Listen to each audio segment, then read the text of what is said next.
Hi hello నమస్తే welcome to విజయ మా ఊరు ఆడియో బుక్స్ ఛానల్. నేను విజయలక్ష్మిని.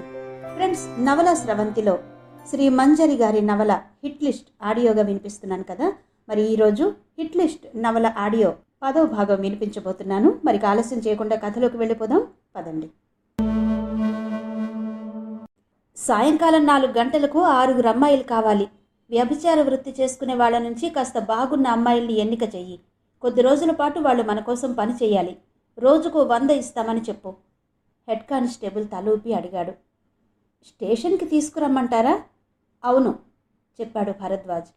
అతను వెళ్ళిపోయిన తర్వాత రైటర్ని పిలిచాడు. నేను ఒక ముఖ్యమైన పని మీద బయటకు వెళుతున్నాను, రావడానికి ఆలస్యం అవుతుంది. నా కోసం ఎవరైనా వస్తే వాళ్ళ వివరాలు తెలుసుకో. నేను ఎక్కడున్నా అప్పుడప్పుడు స్టేషన్కి ఫోన్ చేస్తాను చెప్పాడు. స్టేషన్ నుంచి బయలుదేరి జీరో దగ్గరకు వచ్చాడు భరద్వాజ్.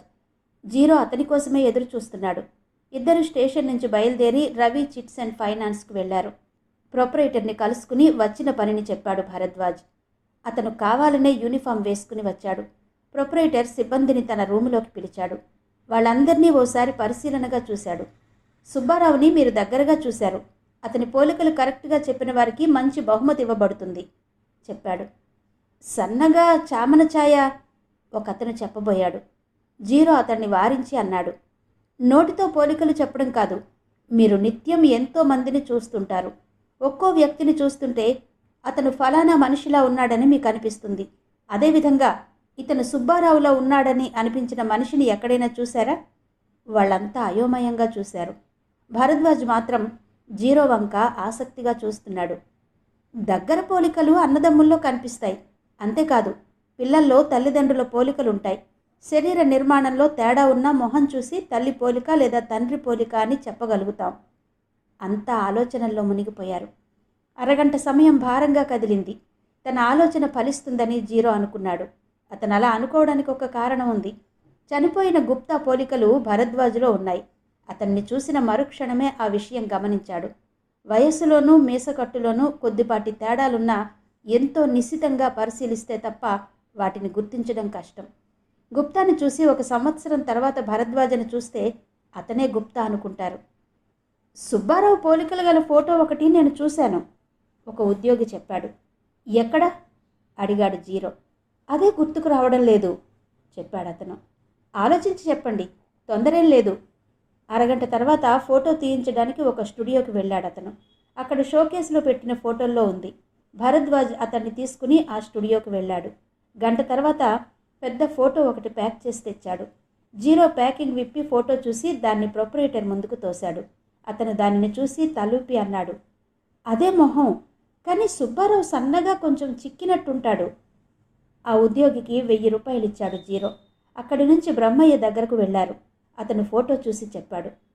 సుబ్బారావు మొహం ఇంతలా ఉండదు, పోలికలు మాత్రం ఇవే. ఇద్దరు సిమెంట్ ఫ్యాక్టరీ చేరుకున్నారు.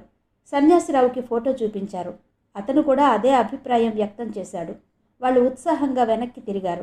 మోటార్ సైకిల్ స్టార్ట్ చేస్తుండగా సన్యాసిరావు గబగబా వచ్చి అన్నాడు. సుబ్బారావు ఫోటో ఉంది. ఎక్కడ అడిగాడు భరద్వాజ్. మా యూనియన్ ఆఫీస్కి వెళ్ళినప్పుడు చూశాను. ప్రతి సంవత్సరం యూనియన్ తరపున కల్చరల్ ప్రోగ్రామ్స్ ఏర్పాటు చేస్తారు.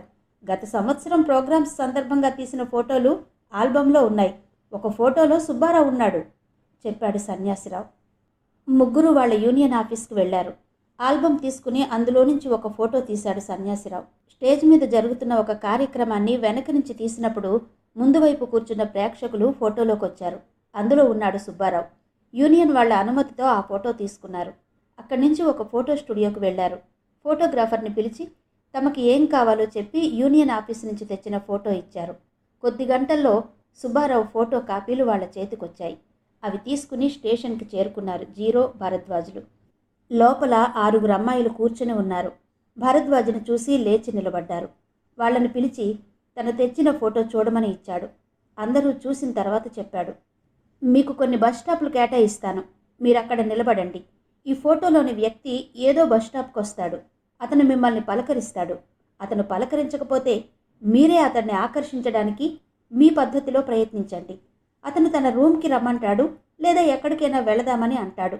మీకోసం వచ్చిన మగవాడితో ఎలా మాట్లాడతారో అలాగే అతనితో వ్యవహరించండి. మీ వెనుక ఒక కానిస్టేబుల్ ఉంటాడు. ఎవరతను ఓ అమ్మాయి అడిగింది. మాకు కావలసిన వ్యక్తి. ఒక విషయం మాత్రం గుర్తుంచుకోండి, పొరపాటును కూడా కానిస్టేబుల్ అనుసరిస్తున్నాడని అతనికి చెప్పొద్దు. వాళ్ళని బయటకు పంపించి కానిస్టేబుల్స్ని లోపలికి పిలిచాడు. వాళ్ళంతా మఫ్టీలో ఉన్నారు. మీరు బస్టాప్కి దూరంగా ఉండి అక్కడ నిలబడిన అమ్మాయిని గమనించాలి. మీకు దగ్గరలో టెలిఫోన్ ఉండేట్టు చూసుకోండి. అతను వచ్చి ఆ అమ్మాయితో మాట్లాడుతుంటే మీరు స్టేషన్కి ఫోన్ చేయండి. నేను ఫోన్ దగ్గరే ఉంటాను. అతను ఆ అమ్మాయిని అక్కడి నుంచి తీసుకెళ్తే అతన్ని అనుసరించాలి. మీరు అనుసరిస్తున్నట్టు ఆ వ్యక్తికి ఎట్టి పరిస్థితుల్లోనూ తెలియకూడదు. వాళ్ళు ఎక్కడెక్కడ నిలబడాలో తను రాసి పెట్టుకున్న కాగితం చూసి చెప్పాడు. వాళ్ళంతా స్టేషన్ నుంచి బయలుదేరారు. జీరో తన రూమ్కి చేరుకుని స్నానం చేశాడు. కాఫీ తెప్పించుకుని తాగాడు. సూట్ కేసు నుండి హోల్స్టర్ పిస్టల్ బయటకు తీశాడు. మ్యాగజైన్లో బుల్లెట్స్ లోడ్ చేసి దాన్ని పిస్టల్కు ఫిక్స్ చేశాడు. హోల్స్టర్లో పిస్టల్ ఉంచి కుర్చీలో కూర్చున్నాడు. భరద్వాజ్కి ఫోన్ వచ్చిన మరుక్షణం అతను తనకి ఫోన్ చేసి చెబుతాడు. దానికోసం ఎక్కడికి వెళ్లకుండా కూర్చోవాలి. ఎన్ని రోజులు అలా ఎదురు చూడాలో తెలియదు.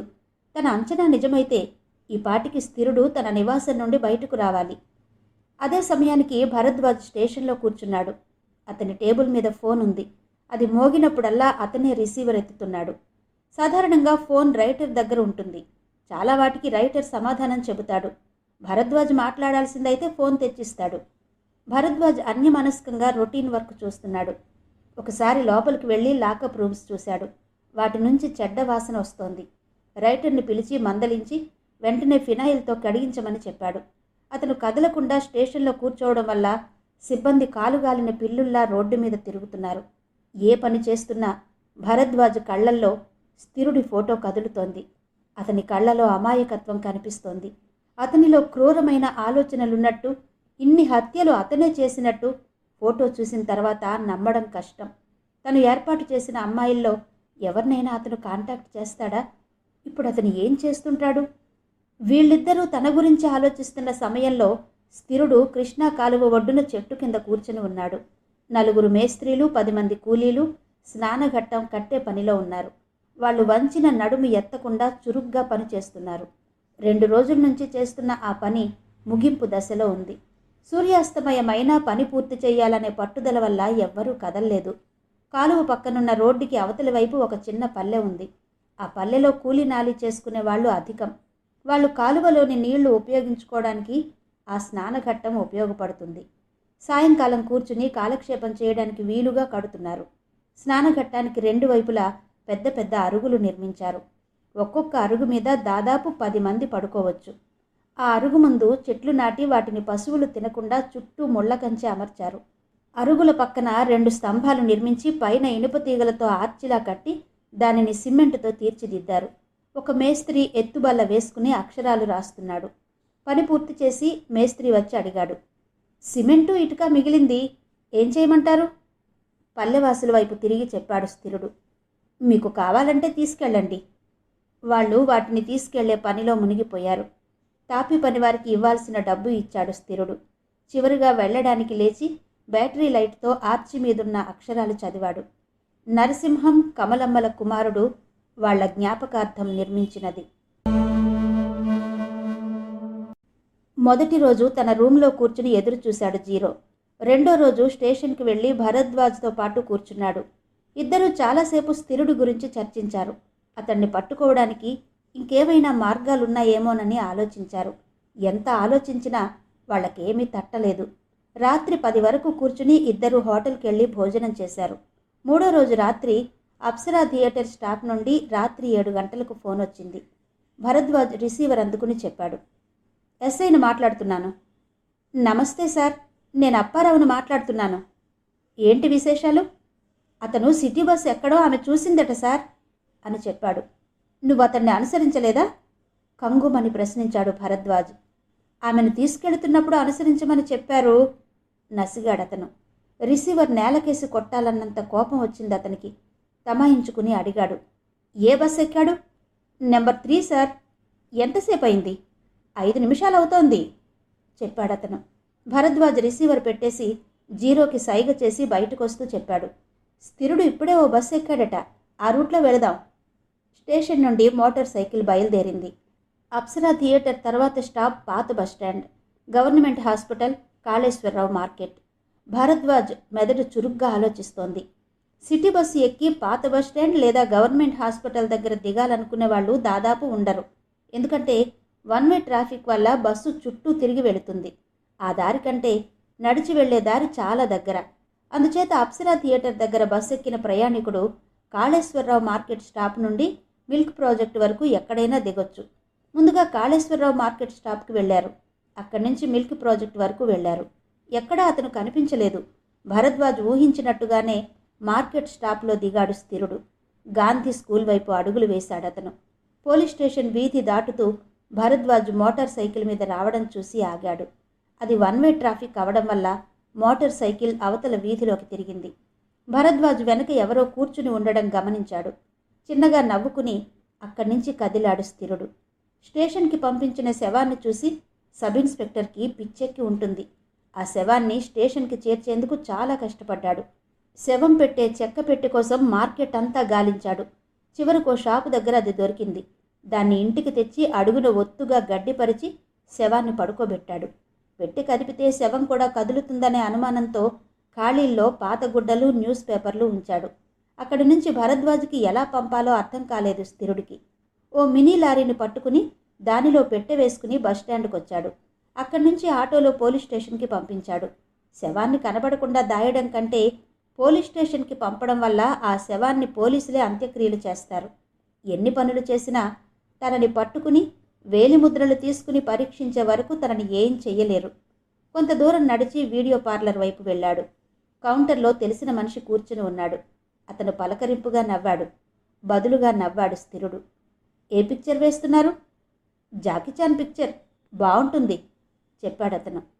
ఆ ఫిలిం ఉంటుందని వచ్చాను లోగొంతుకుతో అన్నాడు స్థిరుడు.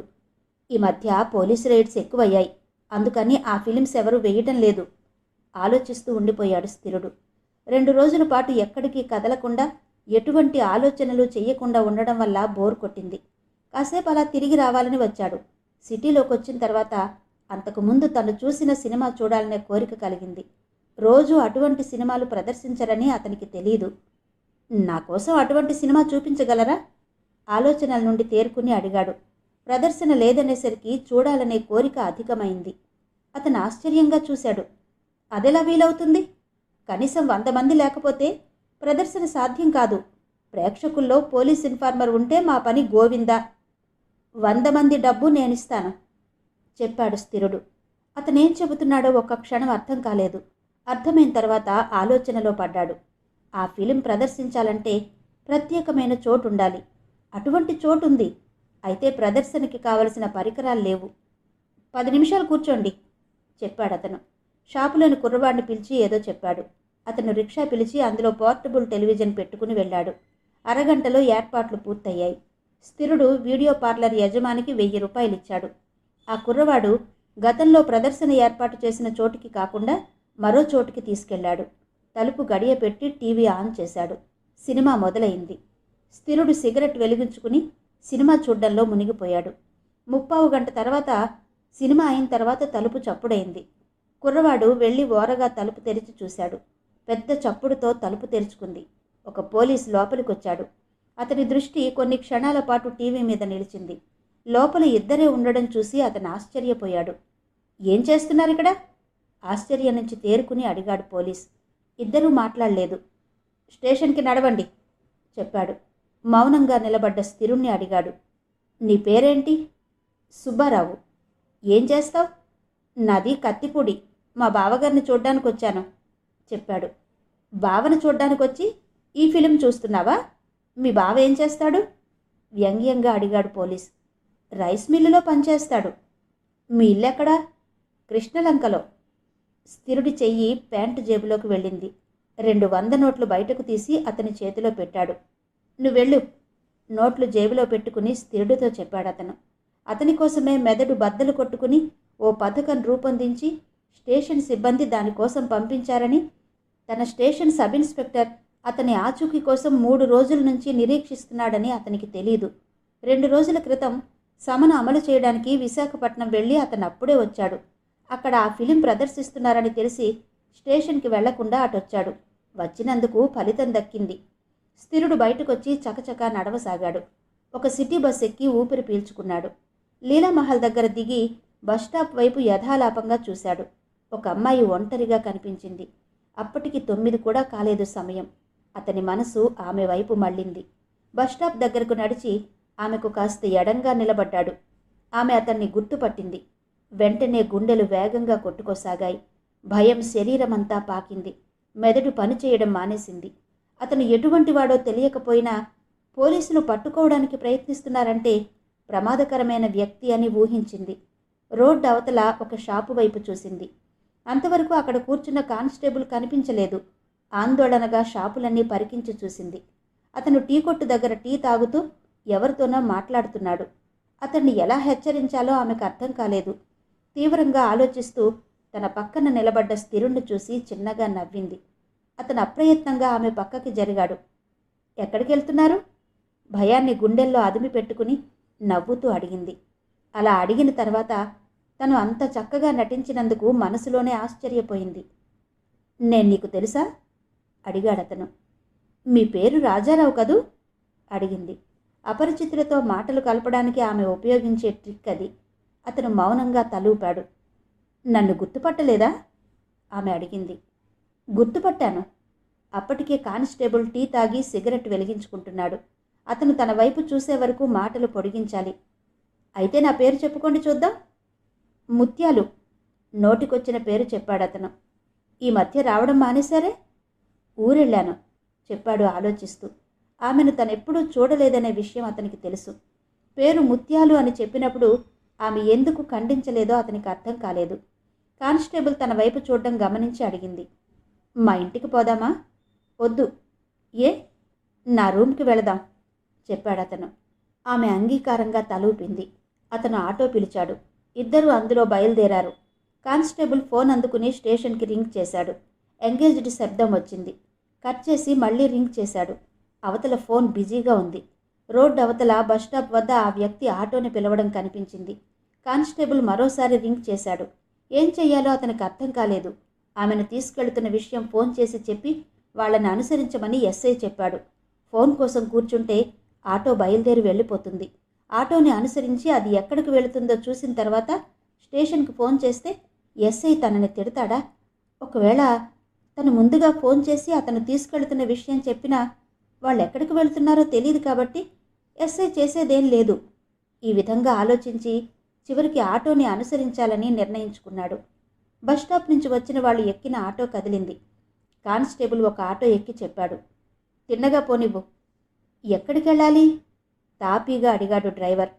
కానిస్టేబుల్కు ఒళ్ళు మండింది. నువ్వు ప్రశ్నలు వేస్తూ కూర్చోకు. ఇది పోలీసు వ్యవహారం కంగుమనే గొంతుతో చెప్పాడతను. తన గొంతులోని కమాండింగ్ ఉపయోగపడుతుందని అతనికి తెలుసు. అదే జరిగింది. మారు మాట్లాడకుండా ఆటో డ్రైవర్ ఆటోని స్టార్ట్ చేశాడు. ట్రాఫిక్ అంతగా లేకపోవడం వల్ల ముందు వెళుతున్న ఆటో కనిపిస్తోంది. 2 ఆటోలు బెంజ్ సర్కిల్ దాటాయి. కానిస్టేబుల్ ప్రయాణం చేస్తున్న ఆటో 100 గజాల దూరంలో హెడ్లైట్ లేకుండా ముందు ఆటోని అనుసరిస్తోంది. ముందు ఆటో ఒక చోట ఆగింది. రెండో ఆటో చప్పున ఒక చెట్టు చాటుకు వెళ్ళింది. వాళ్ళ ఆటో దిగి డ్రైవర్కి డబ్బులిచ్చి పంపించేసి ఎడమవైపు మట్టి రోడ్డులోకి దిగారు. కానిస్టేబుల్ కిందకు దిగి ఆటోని అక్కడే ఉండమని చెప్పి అటువైపు నడిచాడు. లైట్లు లేకపోవడం వల్ల చీకటిగా ఉంది. మట్టి రోడ్డులో నడుస్తున్న వాళ్ళిద్దరూ అతనికి అస్పష్టంగా కనిపిస్తున్నారు. చాలా జాగ్రత్తగా వాళ్ళని అనుసరించసాగాడు. కిలోమీటర్ దూరం నడిచి వాళ్ళొక ఇంట్లోకి వెళ్లారు. కానిస్టేబుల్ వెనక్కి తిరిగాడు. అతనితో పాటు వెళ్లిన అమ్మాయి వృత్తి వ్యభిచారం కాబట్టి ఆమెపై అత్యాచారం జరుగుతుందనే భయం లేదు. ఇల్లు అదే కాబట్టి ఆ వ్యక్తి ఎక్కడికి పోడు. అతను తాపీగా నడవసాగాడు. సగం దారిలోనే ఆటో డ్రైవర్ వస్తూ కనిపించాడు. ఇద్దరూ ఆటో దగ్గరకు వెళ్ళి అక్కడి నుంచి బయలుదేరి బెంజ్ సర్కిల్ దగ్గరకు వెళ్లారు. ఒక ప్రజా టెలిఫోన్ నుండి పోలీస్ స్టేషన్కి ఫోన్ చేశాడు కానిస్టేబుల్. అవతల భరద్వాజ్ ఫోన్ ఎత్తాడు. అప్పటి వరకు జరిగిందంతా చెప్పాడతను. మీటర్ ప్రకారం ఆటో డ్రైవర్కి డబ్బులిచ్చి పంపించేసి కానిస్టేబుల్ అక్కడే నిలబడ్డాడు. సరిగ్గా 10 నిమిషాలకు భరద్వాజ్ మోటార్ సైకిల్ వచ్చి ఆగింది. చేతిలోని సిగరెట్ను కిందకు జారవిడిచి మోటార్ సైకిల్ ఎక్కాడు కానిస్టేబుల్. 0 హోటల్ రూమ్లో కూర్చున్నాడు. 9 గంటల వరకు భరద్వాజ్తో ఉండి హోటల్కి వచ్చాడతను. ఆ రోజు స్థిరుడు స్వప్న థియేటర్ దగ్గర నెంబర్ 3 బస్ ఎక్కాడని ఫోన్ వచ్చింది. ఇద్దరూ అతని కోసం 8 గంటల వరకు తిరిగారు. అతను ఎక్కడా కనిపించలేదు. 10 గంటల వరకు స్టేషన్లో కూర్చుని అక్కడికొస్తానని భరద్వాజ్ చెప్పాడు. అతని కోసం ఒక విస్కీ బాటిల్ తెప్పించి ఎదురు చూస్తున్నాడు అతను. ఏ సమయంలోనైనా స్థిరుడి ఆచూకీ తెలుస్తుందని బట్టలు విప్పలేదు. 10 అయిన తర్వాత జీరో ఫోన్ అందుకున్నాడు. ఫోన్ డెడ్ అయినట్టు ఎటువంటి చప్పుడు లేదు. అతను రూమ్ లాక్ చేసి బయటకొచ్చాడు. రిసెప్షన్లో అడిగాడు, నా రూమ్కి ఎవరైనా ఫోన్ చేశారా? అరగంట క్రితం ఒక ఫోన్ వచ్చింది సార్, మీ రూమ్కి కనెక్షన్ ఇచ్చాను చెప్పాడతను. కౌంటర్లో ఉన్న ఫోన్ అందుకుని స్టేషన్కి చేశాడు. భరద్వాజ్ స్టేషన్లో లేడని, ఏదో ఫోన్ వస్తే బయటకు వెళ్ళాడని రైటర్ చెప్పాడు. జీరో అక్కడి నుంచి సరాసరి పోలీస్ స్టేషన్కి వెళ్ళాడు. భరద్వాజ్ ఎక్కడికి వెళ్ళాడో తెలియలేదు. స్టేషన్లో కూర్చున్నాడు జీరో. తను స్టేషన్లో ఉన్నానని, ఎవరైనా తన కోసం ఫోన్ చేస్తే చెప్పమని హోటల్కి ఫోన్ చేసి చెప్పాడు. 10 నిమిషాలు గడిచిన తర్వాత స్టేషన్ ముందు ఒక ఆటో ఆగింది. దాని డ్రైవర్ లోపలికొచ్చి ఎస్ఐ గురించి అడిగి అతను లేడని తెలుసుకుని తిరిగి వెళ్ళిపోతున్నప్పుడు జీరో అతన్ని వెనక్కి పిలిచాడు. నువ్వే కదూ ఆ రోజు చెక్కపెట్టి తెచ్చావు అడిగాడు. అవును సార్. ఎందుకొచ్చావు? నాతో చెక్కపెట్టి పంపించిన మనిషి కనిపిస్తే స్టేషన్కి వచ్చి చెప్పమని ఎస్ఐ గారు చెప్పారు. సాయంకాలం అతను ఒక ఇంటి నుంచి బయటకు రావడం నేను చూశాను. ఆ ఇల్లు ఎక్కడా? ఊరి చివర పొలాల్లో ఉంది సార్. అతను నిన్ను చూశాడా? లేదు. జీరో రైటర్ని పిలిచి చెప్పాడు. ఇతన్ని అడిగి వివరంగా చిరునామా రాసుకో. భరద్వాజ్ వస్తే అక్కడికి వెంటనే రమ్మని చెప్పు. డ్రైవర్ని తరచి అడిగి చిరునామా రాసుకున్నాడు రైటర్. జీరో లేచి అన్నాడు, పద వెళదాం. ఆటో బయలుదేరింది. జీరో సిగరెట్ వెలిగించుకున్నాడు. అతని బుర్ర నిండా ఎడతెగని ఆలోచనలు ముసురుకున్నాయి. రోడ్ల మీద ట్రాఫిక్ కనిపించడం లేదు. ఆటోని బంక్ దగ్గర ఆపి పెట్రోల్ పోయించుకున్నాడు డ్రైవర్. జీరో ఆలోచనల్లో నుండి బయటపడి చప్పున సిగరెట్ని బూట్ కాలుతో తొక్కి ఆర్పేశాడు. ఆటో బయలుదేరి బెంజ్ సర్కిల్ దాటి మట్టి రోడ్డులోకి తిరిగింది. జీరో డ్రైవర్కి చెప్పాడు, ఆ ఇంటికి కాస్త దూరంగా ఆపు, నడిచి వెళ్దాం. జీరో చెప్పినట్టుగానే ఆటో ఒక పక్క ఆపాడు. అక్కడి నుంచి కొంత దూరం తీసుకెళ్లి దూరం నుంచే ఇల్లు చూపించాడు. ఎక్కడా కనుచూపు మేర ఇల్లు కనిపించడం లేదు. డ్రైవర్ని వెనక్కి వెళ్ళి ఆటో దగ్గర ఉండమని చెప్పి అతని ఇంటి వైపు నడిచాడు. ఇంటికి 50 గజాల దూరంలో మోటార్ సైకిల్ కనిపించింది. భరద్వాజ్ కూడా అక్కడికే వచ్చాడని గ్రహించాడు జీరో. పెద్దగా శ్రమ పడకుండానే కాంపౌండ్ వాల్ దగ్గర అతను కనిపించాడు. మీరెలా వచ్చారు? ఆశ్చర్యపోతూ అడిగాడు భరద్వాజ్. చెక్కపెట్టి తెచ్చిన ఆటో డ్రైవర్ తీసుకొచ్చాడు చెప్పి, అతను లోపలున్నాడా అడిగాడు. తెలీదు, నేనొచ్చి పావుగంట అయింది. ఇంట్లో నుంచి ఎటువంటి చప్పుడు వినిపించడం లేదు. లోపలికి వెళదామంటే గేటుకి తాళం వేసి ఉంది. జీరో ఆ ఇంటిని పరీక్షగా చూశాడు. ఎటువంటి అలికిడి లేదు. నిశ్శబ్దంగా ఉంది. ఇంటి చుట్టూ నిర్మించిన గోడ 4 అడుగుల కంటే ఎత్తులేదు. ఆ గోడ పక్క నుంచి వెళ్ళి ఇంటిని చుట్టి వచ్చాడు జీరో. 2 నిమిషాల తర్వాత భరద్వాజ్తో పాటు ఉన్న కానిస్టేబుల్ గోడ దూకి లోపలికెళ్ళాడు. ఇంటిని సమీపించి తలుపు కొట్టాడు. తలుపు చప్పుడుకి ఉలిక్కిపడి తలెత్తాడు స్థిరుడు. ఆ సమయంలో ఎవరొచ్చారో అర్థం కాలేదు అతనికి. ఆమెని వదిలిపెట్టి లేవాలనిపించలేదు. మరోసారి తలుపు చప్పుడైంది. అయిష్టంగానే లేచి తలుపు దగ్గరకొచ్చాడు. స్విచ్ నొక్కి బయట లైటు వెలిగించాడు. కిటికీ దగ్గరకు వెళ్ళి రెక్క కొద్దిగా తీసి చూశాడు. యూనిఫారంలో ఉన్న కానిస్టేబుల్ ఒకతను తలుపు దగ్గర నిలబడి కనిపించాడు. కాంపౌండ్ వాళ్ళ అవతల మరో 2 ఉన్నారు. భయంతో అతని ముఖం పాలిపోయింది. కొన్ని క్షణాల పాటు ఏమీ తోచనట్టు అలాగే ఉండిపోయాడు. తలుపు కొట్టిన శబ్దం విని తేరుకుని లోపలికి నడిచాడు. సూట్ కేసు తెరిచి రైఫిల్ తీశాడు. బాక్స్ అందుకుని కొన్ని బుల్లెట్స్ జేబులో వేసుకున్నాడు. తాడు మీద వేళ్లాడుతున్న బట్టలు, అల్మరాలో సర్దిన సామాన్లు సూట్ కేసులో పడేసి తాళం వేశాడు. రైఫిల్తో పాటు కిటికీ దగ్గరకొచ్చాడు. కానిస్టేబుల్ తలుపు కొట్టడం మానేసి గేటు దగ్గరకు నడిచాడు.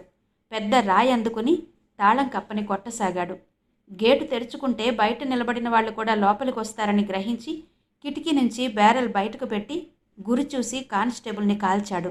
అతను బాధగా అరిచి కింద పడ్డాడు. భరద్వాజ్ పౌచ్ నుంచి రివాల్వర్ తీశాడు. కానిస్టేబుల్ పడిపోవడం వాళ్ళకి కనిపించింది. స్థిరుణ్ణి పట్టుకోవాలంటే లోపలికి వెళ్ళాలి. లోపలికి వెళ్ళడానికి ప్రయత్నిస్తే లైటు వెలుగులో అతను కాలుస్తాడు.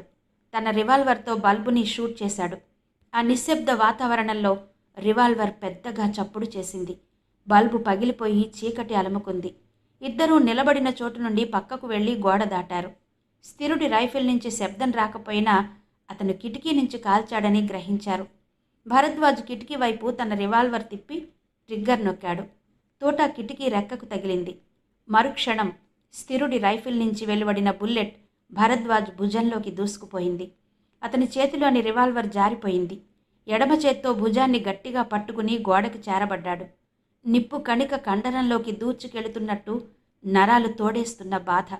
పళ్ల బిగువున బాధను అణుచుకోవడానికి ప్రయత్నిస్తున్నాడు. జీరో చప్పున అతన్ని పక్కకు లాగాడు. చేత్తో తడిమి గాయం ఎక్కడ తగిలిందో చూశాడు. తక్కువ రేంజ్ నుంచి కాల్చడం వల్ల బుల్లెట్ భుజంలోకి లోతుగా దిగి ఉంటుంది. రక్తం బాగా కారుతోంది. జీరో షర్టు విప్పి తను లోపల వేసుకున్న బనియన్ తీసేశాడు. భరద్వాజ్ యూనిఫామ్ షర్ట్ని ప్యాంటు నుండి బయటకు తీసి లాగి గుండీలు విప్పాడు. బనియన్ చింపి కొంత ముక్క గాయం మీద ఉంచాడు. మిగతా దానితో భుజం చుట్టూ బ్యాండేజ్ కట్టాడు. క్రమంగా భరద్వాజ్కి స్పృహ తప్పింది. అతన్ని గోడ పక్కకు లాగి షర్టు తొడుక్కున్నాడు. 2 క్షణాలు ఆలోచించి భరద్వాజ్కి తూటా తగిలిన ప్రదేశం వైపు కదిలి నేల మీద తడిమాడు. రివాల్వర్ చేతికి తగిలింది. జేబులో నుంచి కర్చీఫ్ తీసి రివాల్వర్ పైన వేసి దానిని అందుకున్నాడు. తను కాల్చిన 2 వ్యక్తులకు తూటాలు తగిలి ఉంటాయని ఊహించాడు స్థిరుడు. ఇంకో వ్యక్తి మిగిలి ఉన్నాడు. అతన్ని కూడా కాల్చేస్తే అక్కడి నుంచి పారిపోవచ్చు. అవకాశం దొరికే వరకు తనెంతో జాగ్రత్తగా ఉండాలి. ఆ వ్యక్తి ఎక్కడున్నాడో తెలుసుకోవాలి. బయటకు చూశాడు. కన్ను పొడుచుకున్నా ఏమీ కనిపించని చీకటి. ఆకాశంలో మబ్బులు కమ్ముకోవడం వల్ల ఒక్క నక్షత్రం కూడా కనిపించడం లేదు. ఆ చీకట్లో అతనెక్కడున్నాడో ఎలా తెలుస్తుంది? స్థిరుడు తీవ్రంగా ఆలోచిస్తున్నాడు. మెరుపులాంటి ఆలోచన ఒకటి అతని మనసులోకి ప్రవేశించింది. జీరో కూడా ఆలోచిస్తున్నాడు. గేటు దగ్గర పడిపోయిన కానిస్టేబుల్ ఏమయ్యాడు? వెలుగులో కాల్చడం వల్ల గురి తప్పి ఉండదు. స్థిరుడి చేతిలో ఉన్నది శక్తివంతమైన రైఫిల్. 600 గజాల దూరం వరకు గురి తప్పకుండా ఫైర్ చేయవచ్చు. అతను గడ్డిలో పడుకుని చెవులు రిక్కించి జాగ్రత్తగా ఆ ఇంటి వైపు చూడసాగాడు. అతని మెదడు, శరీరం అప్రమత్తంగా ఉన్నాయి. ఒక రాయి అందుకుని అవతలి వైపుకు విసిరాడు. అది కింద పడి చప్పుడైంది. 2 క్షణాలు గడిచాయి. స్థిరుడు నుండి ఎటువంటి స్పందన లేదు. ఆ చప్పుడు విని రైఫిల్ ఫైర్ చేస్తే అతను ఎక్కడ ఉన్నది తెలుసుకోవచ్చు అనుకున్నాడు. కానీ తనకి నిరాశ ఎదురైంది. దీనిని బట్టి స్థిరుడు తన రైఫిల్ని ఇష్టం వచ్చినట్టు ఉపయోగించడం లేదు. తన ఉనికి తెలిసే వరకు ఫైర్ చేయకపోవచ్చు. తన ఉనికి తెలుసుకోవడం కోసం అతనేమైనా ప్రయత్నం చేస్తున్నాడా? వెనక నుంచి పారిపోవడానికి అవకాశం లేదు. ఎంత చిన్న చప్పుడైనా తన చెవులు గ్రహిస్తాయి. ఇప్పుడు అతను ఏం చేస్తున్నాడు? తనలాగే అవకాశం కోసం చూస్తున్నాడా? జీరో రాయి విసిరినప్పుడు బ్రాందీ బాటిల్, పాత గుడ్డ తేవడానికి లోపలికి వెళ్ళాడు స్థిరుడు. పాత గుడ్డని, తాడుని బ్రాందీలో తడిపాడు. ఆ తాడుతో గుడ్డని కట్టి 2వ కొస కిటికీ ఊచకు కట్టి గుడ్డని బయటకు విసిరాడు.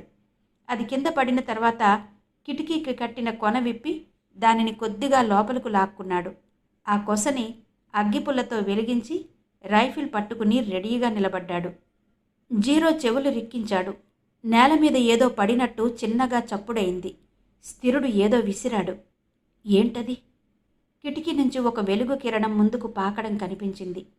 గాలిలో కలిసిన బ్రాందీ వాసన అప్పుడే ముక్కు పుటాలకు తాకింది. జీరో నేల మీద నుంచి లేచి ఇంటివైపు పరిగెత్తి గోడ పక్కకు చేరాడు. బ్రాందీలో తడిసిన గుడ్డ అంటుకుని మంట లేచింది. గోడవైపు పరిగెడుతున్న ఆకారాన్ని స్థిరుడు గమనించాడు. కాల్చడానికి అవకాశం లేకుండా అతను మెరుపులా పరిగెత్తాడు. గుడ్డ కాలుతున్న వెలుగులో ఇంటి ఆవరణ స్పష్టంగా కనిపిస్తోంది. గేటు దగ్గర ఒకటి, కాంపౌండ్ వాల్ పక్కన ఒకటి, 2 ఆకారాలను నేల మీద ఉండడం స్థిరుడు చూశాడు. 3వ మనిషి ఇంటి గోడ పక్కన ఉన్నాడు. అతన్ని ఎలా కాల్చాలో స్థిరుడికి అర్థం కాలేదు. అప్పటికి గుడ్డ కాలి బూడిదైంది. తన ప్రయత్నం వృధా అయ్యేసరికి పళ్ళు కొరికాడు. కొన్ని నిమిషాలు కదలకుండా నిలబడి ఆలోచించాడు జీరో. తరువాత నేల మీద పడుకుని గేటు వైపు కదిలాడు. 2 నిమిషాల తర్వాత గేటు దగ్గరకు చేరుకుని చేతుల మీద శరీరాన్ని పైకి లేపి ఒక కాలు ముందుకు తీసుకొచ్చి 2వ కాలు నేలపైన ఆనించాడు. తలుపు వంక చూశాడు. ఊపిరితిత్తులలోని గాలి బయటకు వదిలాడు. అతను చెయ్యబోతున్న పనికి అనుగుణంగా కండరాలు సిద్ధమయ్యాయి. గేటుకి ఇంటి తలుపు 10 అడుగుల దూరంలో ఉంది. 4 అడుగులు పరిగెత్తి హఠాత్తుగా వేగం పెంచాలి. అతను ఉన్నట్టుండి ముందుకు కదిలాడు. 4 అడుగులు పడిన తర్వాత శక్తి మొత్తం కాళ్లలోకి తెచ్చుకుని పరిగెత్తి తలుపు 2 అడుగుల దూరంలో ఉండగా గాల్లోకి లేచాడు. కుడికాలు ముందుకు సాచి తలుపుని బలంగా తన్నాడు. గడియ మధ్యకి విరిగిపోయి తలుపు భళ్ళున తెరుచుకుంది. అంతే వేగంతో లోపలకు దొర్లి గోడకి గుద్దుకుని మెరుపులా పక్కకి జరిగి కదలకుండా ఉండిపోయాడు. కిటికీ పక్కన నిలబడిన స్థిరుడు అదిరిపడ్డాడు. హఠాత్తుగా పెద్ద శబ్దంతో తలుపు తెరుచుకోవడం మింగుడు పడలేదు. నేల మీద చప్పుడైన వైపు రైఫిల్ తిప్పి ఫైర్ చేసి పక్కకు తప్పుకున్నాడు. బుల్లెట్ గచ్చుకు తగిలి చప్పుడొచ్చింది. అతను తిరిగి రైఫిల్ లోడ్ చేయడానికి ప్రయత్నించలేదు. బుల్లెట్ లోడ్ చేయాలంటే బోల్ట్ వెనక్కి లాగాలి. బోల్ట్ వెనక్కి లాగితే మెకానిజం కదిలి చప్పుడొస్తుంది. అందుకే నిలబడిన చోటు నుంచి కదలకుండా ఉండిపోయాడు. జీరో ఒక్కొక్క అవయవాన్ని స్వాధీనంలోకి తెచ్చుకుని శబ్దం రాకుండా లేచి కూర్చున్నాడు. అతను చీకట్లోకి అత్యంత జాగ్రత్తగా చూస్తున్నా ఏం కనిపించడం లేదు. చెవులు రిక్కించి విన్నాడు. ఎటువంటి కదలిక లేదు. అతనేం చేస్తున్నాడు? నెమ్మదిగా ఒక్కొక్క క్షణం గడుస్తోంది. చల్లటి గాలి ఆ గదిలోకి ప్రవేశించింది. ఆ గాలి జీరో శరీరాన్ని తాకింది. మరుక్షణం అతని బుర్రలోకి ఒక ఆలోచన వచ్చింది. అతను రివాల్వర్ ట్రిగ్గర్ మీద వేలు పెట్టి రెడీగా కూర్చున్నాడు. రైఫిల్లో బుల్లెట్ ఎలా లోడ్ చేయాలా అని కాసేపు ఆలోచించాడు స్థిరుడు. ఎటువంటి ఉపాయం తట్టలేదు. తలుపులు తెరిచి ఉన్నాయనే విషయం అతనికి గుర్తొచ్చింది. తన రైఫిల్లో బుల్లెట్ లేదనే విషయం అవతలి వ్యక్తికి తెలిస్తే తనని కాలుస్తాడని స్థిరుడికి తెలుసు. జాగ్రత్తగా ఒక్కొక్క కాలు ఎత్తివేస్తూ గుమ్మం వైపు కదిలాడు. గుమ్మం దాటి బయటపడితే తప్పించుకోవచ్చు. గుమ్మం సమీపించాడు. అక్కడి నుంచి ఒకే ఒక్క దూకుతో బయటపడొచ్చు. అతని మనస్సులో టెన్షన్ చోటు చేసుకుంది. సరిగ్గా అప్పుడే ఆకాశంలో ఓ మెరుపు మెరిసింది. తలుపులు తెరిచి ఉండడంతో ఆ వెలుగు గదిలోకి ప్రవేశించింది. గుమ్మం దగ్గరకు చేరుకున్న స్థిరుడి ఆకారం జీరో కళ్ళకి కనిపించింది. అతని చెయ్యి మెరుపు కంటే వేగంగా రివాల్వర్తో పాటు పైకి లేచింది. ధన్ ధన్ అంటూ శబ్దాన్ని ఛేదిస్తూ ధన్ ధన్ మంది. ఆ నిశ్శబ్దాన్ని ఛేదిస్తూ 2 తూటాలు స్థిరుడి వైపు దూసుకుపోయాయి. అతని వెన్నులోకి ప్రవేశించాయి. అతను తూలిపడి మెట్ల మీద నుంచి కిందికి దొర్లాడు. అతని గొంతు నుంచి మూలుగు వినిపించింది. జీరో బయటకొచ్చాడు. స్థిరుడి శరీరంలో చలనం ఆగిపోయింది. అతను కొన్ని క్షణాలు స్థిరుడి శరీరం దగ్గర నిలబడ్డాడు. భారంగా అక్కడి నుంచి కదిలి భరద్వాజ్ దగ్గరకొచ్చి రివాల్వర్ అతని పౌచ్లో ఉంచి కర్చీఫ్ జేబులో పెట్టుకున్నాడు.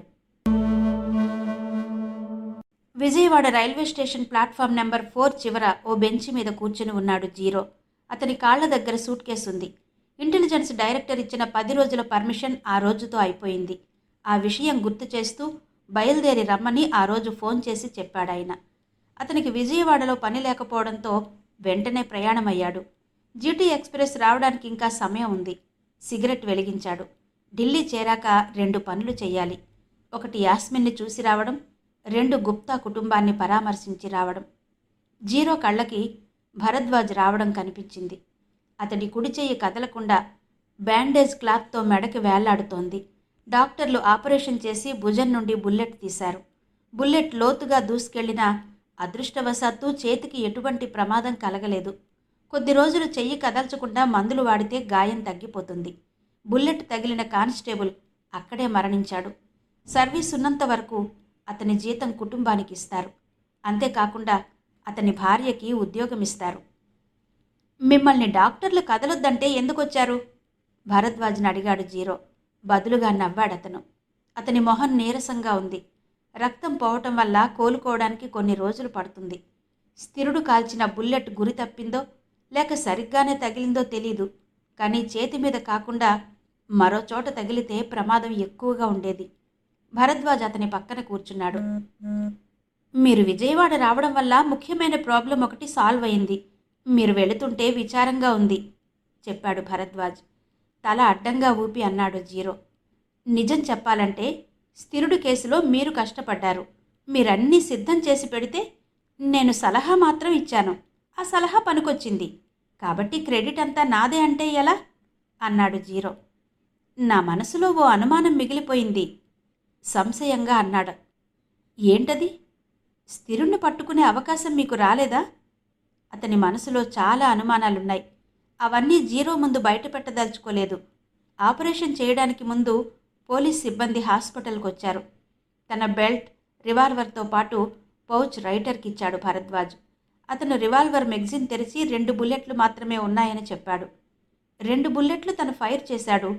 మరో 2 బుల్లెట్లు ఏమయ్యాయో అర్థం కాలేదు. ఖాళీ కేసులు మాత్రం మెగ్జిన్లో ఉన్నాయి. అంటే ఇవి కాల్చబడ్డాయి. రైఫిల్ బుల్లెట్ తగిలి చేతిలోని రివాల్వర్ జారిపోవడం అతనికి గుర్తుంది. హాస్పిటల్లో తెలివొచ్చినప్పుడు రివాల్వర్ పోచ్లో ఉంది. స్థిరుడు ఉంటున్న ఇంటి తలుపు గడియ విరిగిపోయిందని, స్థిరుడి శరీరంలో 2 బుల్లెట్లున్నాయని, అతని సర్వీస్ రివాల్వర్ నుంచి కాల్చిన బుల్లెట్లని తర్వాత తెలిసింది. స్థిరుణ్ణి భరద్వాజ్ కాల్చినట్టు డిపార్ట్మెంట్ భావిస్తోంది. భరద్వాజ్ వేసిన ప్రశ్న కొన్ని క్షణాల పాటు జీరోని ఆలోచనల్లో పడేసింది. అతనితో అబద్ధం చెప్పాలనిపించలేదు. వచ్చింది, కానీ పట్టుకునే ప్రయత్నం మాత్రం చెయ్యలేదు చెప్పాడు. ఎందుకని? ఆశ్చర్యంగా అడిగాడు భరద్వాజ్. నేరస్తుణ్ణి పట్టుకునే అవకాశం వచ్చినప్పుడు కాల్చి చంపాల్సిన అవసరమేంటో అతనికి అర్థం కాలేదు. స్థిరుడు ప్రాణాలతో పట్టుబడి ఉంటే ఏం చేసేవారు? అడిగాడు జీరో. అతను చేసిన హత్యల గురించి మీకు తెలుసు. ఆ హత్యలు అతనే చేసినట్టు సాక్ష్యాలున్నాయి. అతన్ని కోర్టుకి హాజరు పెట్టి నేరాలు నిరూపించేవాడిని. నేరం నిరూపించిన తర్వాత కోర్టు ఏం చేస్తుంది?